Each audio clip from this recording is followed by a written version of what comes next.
Hello, I'm Nick, and this is Today in Philosophy of History for Tuesday, 6 August 2024. The nuclear age began suddenly, spectacularly, and catastrophically with the airburst of the little boy atomic bomb over Hiroshima on Monday, 6 August 1945, 79 years ago today. 3 days later, on Thursday, 9 August 1945, the Fat Man atomic bomb was dropped on Nagasaki. The Manhattan Project scientists were so confident in the design of the little boy bomb that they didn't even bother to test it. The Trinity test was a plutonium implosion design, which was the design used for the Fat Man bomb dropped on Nagasaki, which was a more sophisticated design than the gun type used for the little boy bomb. Many special sciences and their technologies were involved in the conceptualization, the design, construction, testing, and deployment of the little boy and Fat Man bombs. And it would be possible to argue for any of the achievements of these sciences or technologies as a distinctive and unique threshold for the nuclear age. Here at Today in Philosophy of History, I often discuss problems of periodization, and this is a particular example of these problems. Today, we can say that an idea of the nuclear age isn't really taken seriously by historians. It's more something for headline writers and popular culture, although the Brazilian sociologist Darcy Ribeiro, in his book, The Civilizational Process, identified nuclear technology, which he called the thermonuclear revolution, as the last of 8 technological revolutions. And we can think of these as a further elaboration of Marx's cultural evolutionism, though in Marx, the emphasis falls on the social formation, while in Ribeiro, the emphasis falls on the technology that enables and is enabled by the social formation. 1,000 years from now, the crucial thresholds in the development of technology may be of greater utility because they're more obvious in retrospect than many of the more familiar political periodizations that seem obvious to us today. Some future social formation may see our political machinations as being as irrelevant to them as the investiture controversy is irrelevant to us today. But the technologies in development will still be present in some form in the future. With many thresholds in the development in nuclear science as potential dates for the advent of the nuclear age, why are we most likely to identify the atomic bombings of Hiroshima and Nagasaki as the beginning of the nuclear age? We could date the nuclear age to the experiments of Ernest Rutherford, who pioneered nuclear science, or to the Trinity test of the gadget device, or some other date like the first commercial nuclear power generation, or a threshold we haven't yet achieved like first commercial future power generation. In the latter case, referencing a threshold of nuclear technology we haven't yet attained, we are still in nuclear prehistory. This may sound strange, but from the perspective of some future time, it's reasonable. But there doesn't seem to be any question that the bombings of Hiroshima and Nagasaki were the most dramatic and obvious developments in the use of nuclear technology, and that guarantees their place in historical consciousness. No one can forget the image of the mushroom cloud after they've seen it. So the bombings of Hiroshima and Nagasaki are like 2 exclamation points with which the Second World War ends, the culmination and the non plus ultra of the most violent punctuation of human history. We could say that the atomic weapons used on Hiroshima and Nagasaki ended the Second World War, or we could say that the use of atomic weapons transformed the Second World War into the first nuclear war, so that the nuclear age began with a nuclear war. One of the reasons we may think of Hiroshima and Nagasaki and the beginning of the nuclear age is the awareness of existential risk that they forced upon us. Carl Jaspers, in his book translated into English as The Future of Mankind, called the realization that human beings now have the technological capacity to destroy ourselves the new fact of history. And Jaspers wrote, quote, "Experts say definitely that it is now possible for life on Earth to be wiped out by human action. The scientists who brought the new fact into being have also publicized it. It is not publicly known whether, if all bombs in stock were dropped, the radioactive poisoning of the atmosphere would suffice to end all life on this planet. One might be right in doubting that that day has come when all life on Earth can be annihilated. But in 10 years or less, the day will come. This slight difference in time does not diminish the urgent need for reflection." Unquote. This realization is itself an event distinct from the actual bombing, and one could say that this realization of what Jaspers called the new fact would have dawned with or without the advent of nuclear technology at the end of the Second World War. What I mean by that is that many cities were destroyed during the Second World War. During the war, it was demonstrated that saturation bombing could destroy a city in a single night. In my Valentine's Day episode on the bombing of Dresden, I discussed the technology and organization that went into the effort to destroy a major city with conventional explosives and incendiaries. Hamburg, Dresden, and Tokyo are remembered as the most devastating examples of firebombing in human history. And Warsaw was systematically demolished with conventional explosives after the defeat of the Warsaw Uprising.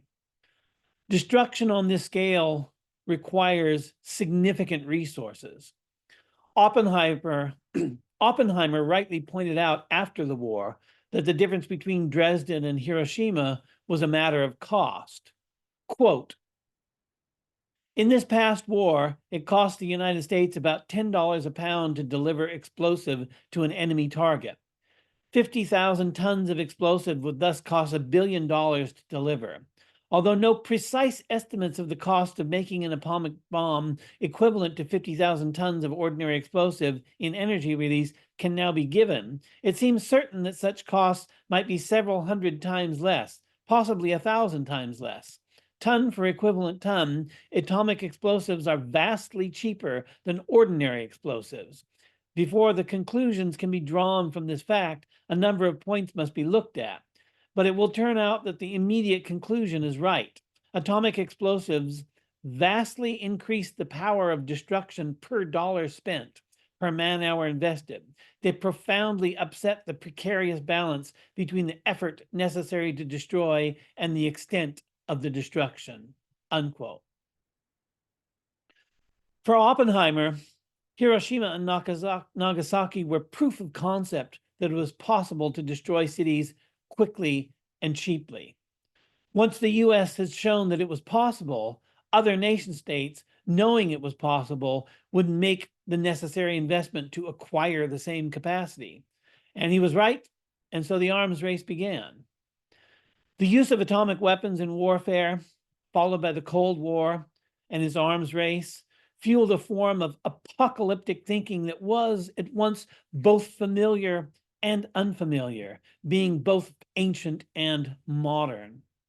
The apocalypticism of the second half of the 20th century relied heavily on ancient conceptions of apocalypse, but added to them a novel technological dimension.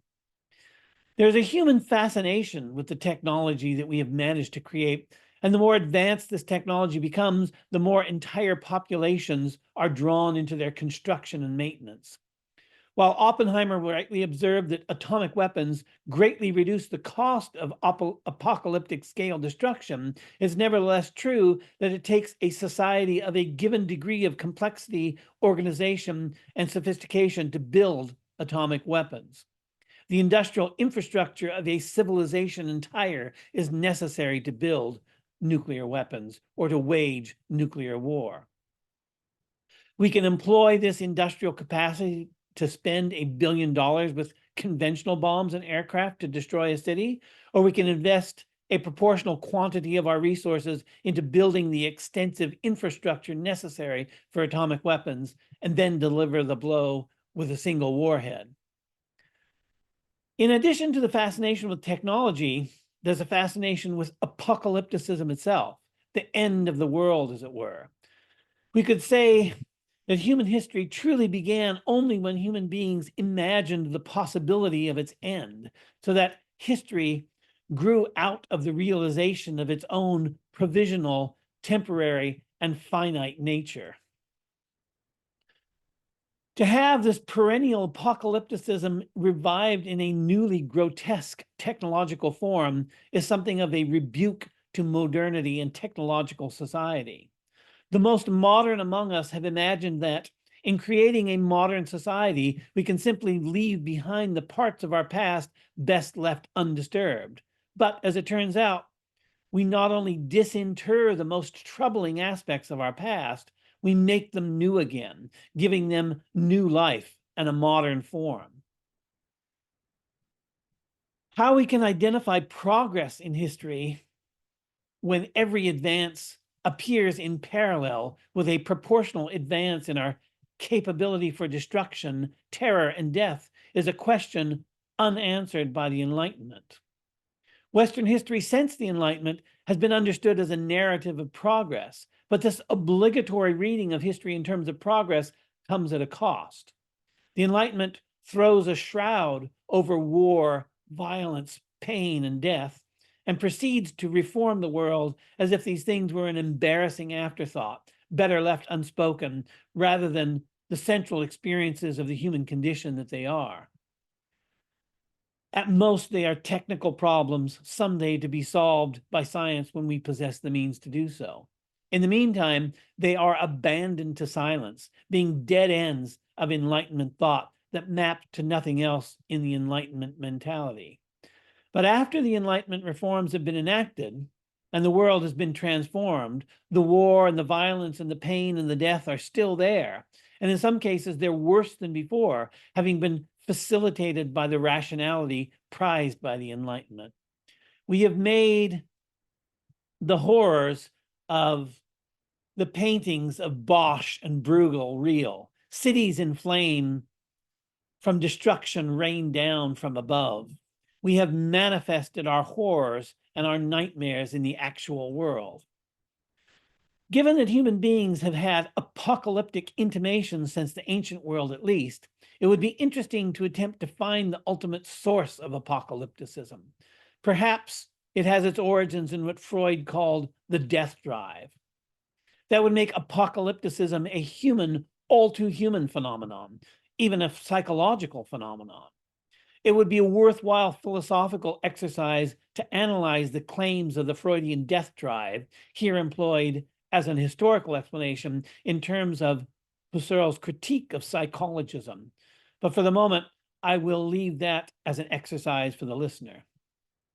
If one finds the psychological explanation inadequate, Edith Weischergrod's book, Spirit in Ashes, Hegel, Heidegger, and Man-Made Mass Death, which I mentioned in my episode on Dresden, gives a phenomenological and even an ontological account of the apocalyptic experiences of the 20th century, which she called the death event and the death world. Although I'm sympathetic to an ontological explanation for the deeper human interest in apocalypticism, Weischergrod's thought is pervasively Heideggerian, and I would myself prefer a less Heideggerian ontology than that. Trying to account for the impression left by the horrors of the 20th century leaves us grasping for concepts that can do them justice. Our conventional ways of thinking don't seem to be adequate to the task of conceptualizing and communicating the unprecedented that occurs in history. One unconventional way of thinking about such things is suggested by Walter Benjamin. In my episode on Walter Benjamin, I was rather critical of Benjamin, but that doesn't mean I'm blind to the interesting ideas that he formulated. And one of Benjamin's interesting ideas that I discussed in that episode is jet sites, which literally translates as now time.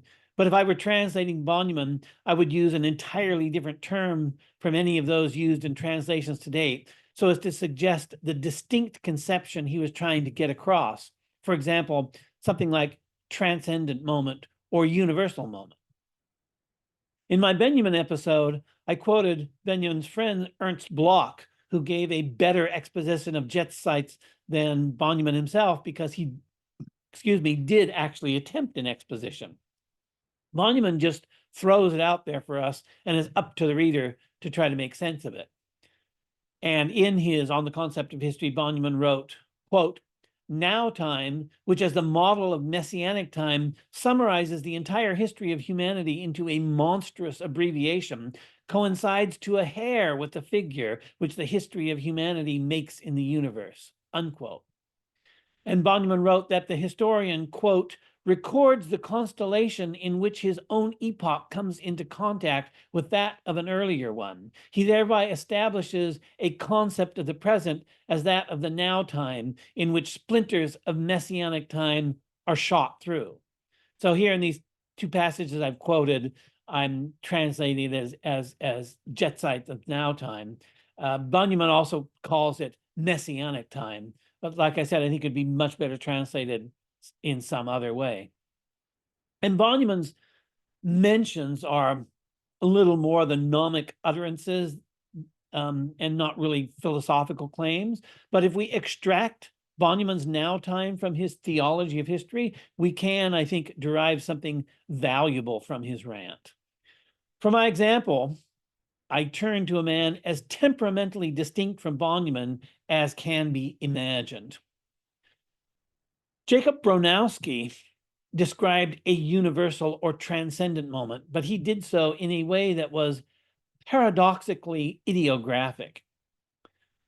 Bonneman was sent shortly after the bombing of Nagasaki to the site of the bombing. And in his description of arriving at Nagasaki, Bronowski piled on ideographic details of his experience of visiting Nagasaki.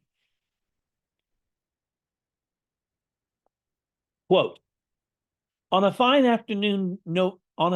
November day in 1945, late in the afternoon, I was landed on an airstrip in southern Japan. From there, a jeep was to take me over the mountains to join a ship which lay in Nagasaki harbor. I knew nothing of the country or the distance before us. We drove off. Dusk fell. The road rose and fell away. The pine woods came down to the road, straggled on, and opened again. I did not know that we had left the open country until unexpectedly I heard the ship's loudspeakers broadcasting dance music. Then suddenly I was aware that we were already at the center of damage in Nagasaki. The shadows behind me were the skeletons of the Mitsubishi factory buildings, pushed backwards and sideways as if by a giant hand. What I had thought to be broken rocks was a concrete powerhouse with its roof punched in. I could now make out the outline of two crumpled gasometers. There was a cold furnace festooned with service pipes. Otherwise, nothing but cockeyed telephone poles and loops of wire and a bare waste of ashes. I had blundered into this desolate landscape as instantly as one might wake among the craters of the moon. The moment of recognition, when I realized I was already in Nagasaki, is present to me as I write, as vividly as when I lived it. I see the warm night and the meaningless shapes. I can even remember the tune that was coming from the ship. It was a dance tune which was popular in 1945, and it was called "Is You or Is You Ain't My Baby," unquote. After recounting these highly particularistic details, in the next paragraph, Bronowski says, quote, "The moment I have recalled was a universal moment. What I met was, almost as abruptly, the experience of mankind," unquote. What exactly did Bronowski mean when he said that his experience of arriving at Nagasaki and the moment of recognition expressed in ideographic terms was a universal moment? I think he meant what Walter Bonneman called jet sites. Bonneman had written, quote, History is the object of a construction whose place is formed not in homogeneous and empty time, but in that which is fulfilled by the now time, or Jetzites. Unquote. We could argue that history has been broken up by periodization history after it has been broken up by periodization is no longer homogeneous and empty time, but time shot through with the meanings that connect it to other times. And we select as our turning points in history, as the junctures of periodization, like the advent of the nuclear age, the most dramatic universal moments that connect history with something larger, something that transcends the steady drip of time. But a universal moment doesn't have to be Hiroshima or Nagasaki. Reading Bronowski's account of his arrival at Nagasaki, I was reminded of a well-known passage from Nietzsche's The Gay Science. Quote, "What if some day or night a demon were to steal after you in your loneliest loneliness and say to you, 'This life as you now live it and have lived it, you will have to live once more and innumerable times more, and there will be nothing new in it. For every pain and every joy and every thought and sigh and everything unutterably small or great in your life will have to return to you, all in the same succession and sequence. Even this spider and this moonlight between the trees, and even this movement and even this moment and I myself. The eternal hourglass of existence is turned upside down again and again, and you with it, speck of dust. Would you not throw yourself on the ground and gnash your teeth and curse the demon who spoke thus? Or have you once experienced a tremendous moment when you would have answered him, 'You are a god, and I have never heard anything more divine'?" Unquote. Here we have the same kind of ideographic detail used to illustrate a universal moment, what Nietzsche called a tremendous moment, a moment of recognition and realization. And this is how we divide up history, by recognition and realization. The universal moment connects the past to ourselves and to all future generations that will experience recognition and realization for themselves in turn. I didn't live through the events that Nietzsche, Bonneman, or Bronowski experienced, and even Bonneman and Bronowski, who are contemporaries, probably would have agreed upon very little in terms of their common experience. But in moments of recognition and realization, we feel a contact with past time as we even experience in our own lives, as when Bronowski wrote, the moment he described was present to him as vividly as when he lived it. Moments like this define our lives, and they define our history. Thanks for listening.